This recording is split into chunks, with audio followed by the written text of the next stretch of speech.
رسول اللہ صلی اللہ علیہ وآلہ وسلم نزول قرآن کے وقت بہت سختی محسوس فرمایا کرتے تھے، اور اس کی علامتوں میں سے ایک یہ تھی کہ یاد کرنے کے لیے آپ اپنے ہونٹوں کو ہلاتے تھے۔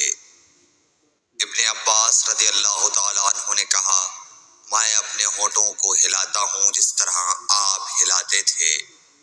سعید کہتے ہیں، میں بھی اپنے ہونٹ ہلاتا ہوں جس طرح ابن عباس رضی اللہ تعالیٰ عنہ کو میں نے ہلاتے دیکھا۔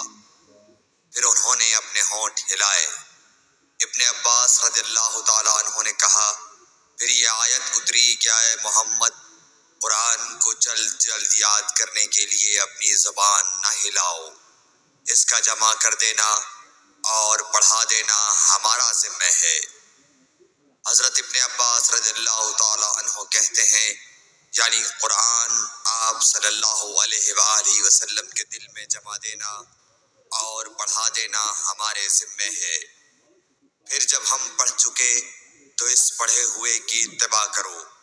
ابن عباس رضی اللہ تعالیٰ عنہ فرماتے ہیں، اس کا مطلب یہ ہے آپ اس کو خاموشی کے ساتھ سنتے رہو، اس کے بعد مطلب سمجھا دینا ہمارے ذمہ ہے۔